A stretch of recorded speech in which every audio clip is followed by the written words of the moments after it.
Hello there, and welcome to another of Andre's Artist Profiles. And today I am profiling Roy Ayers. Now, in terms of the vibraphone, he is the immediate successor to Lionel Hampton, Milt Jackson, in terms of the vibraphone playing for the jazz funk era. And this album came out in 1971 originally. See, what happened was around 2007 or 8, Verve Original started reissuing albums by Roy Ayers here, Grover Washington, The Crusaders, a lot of jazz funk material in these digipack settings. And some of them were really hard to find on vinyl or on CD imports before that. But this is the debut of his Roy Ayers Ubiquity. He would use the title Ubiquity, which is the title of this album for his later group. But there's a picture of Roy inside that album, if you can see that. And that's his first album. Very funky, Latin infused keyboard, vibraphone kind of funk. You get a lot more of that on this album from 1972. He's Coming. It was probably a gatefold originally, and Verve Originals did a great job of replicating the artwork, which you can see here. And that's another album, very much in that same style. Now, on this album, another element of Roy Ayers' sound started to show up. Virgo Red, the use of his astrological sign, and very interesting kind of cover. There's his band of that era.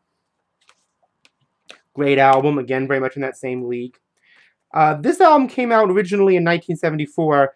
A DJ friend of mine, who's a musician now, Mr. Nigel Hall, had this album on vinyl when he was doing a radio show up here, and he used to play the title song to this, which was extremely funky in all respects. You know, the title like that has got to be grooving, but this album introduced his kind of mellower state of mind too. He did a version of Suicide is Painless, the MASH theme, for example, which was very close to the melody, something Roy Ayers would be known for a little later. Kind of, I wouldn't say loungy, but a little more pop-oriented, a little smoother.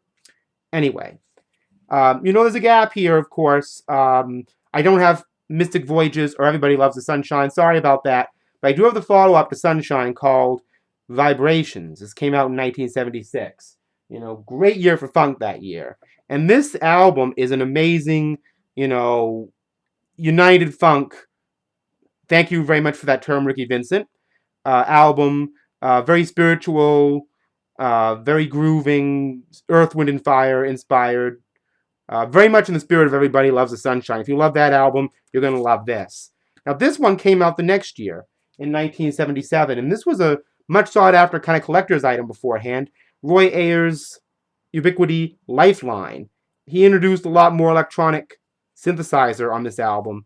And there's an amazing song on here called Running, which is a perfect example of what I call funk functioning well for the disco dance era. Actually, my friend Henrique out in Oakland came up with that. Thank you, Henrique, if you're listening to this. Great album through and through, very much in league with his great mid-70s work. Now, a year later, he came out with this album, You Send Me, which of course included the Sam Cooke cover. Now, this particular album, he was beginning to mellow out a little bit, but with some female vocals. I love that picture of him. Roy Ayers always had such an amazing style. And this album has a song called Get On Up, Get On Down, Rhythm. There's still some strong funk here as he gets into the disco dance era a little bit more. Okay, there's going to be another gap here. Some of the stuff after this was not issued on CD at all. So this is out of print now. Funky Town Grooves have since reissued that on 2 separate CDs. This represents his 1984 album, In the Dark, and his 1985 follow-up, You Might Be Surprised. And I can't disagree with that last title. I mean, there's a song on In the Dark called Gory Island, which is an amazing kind of,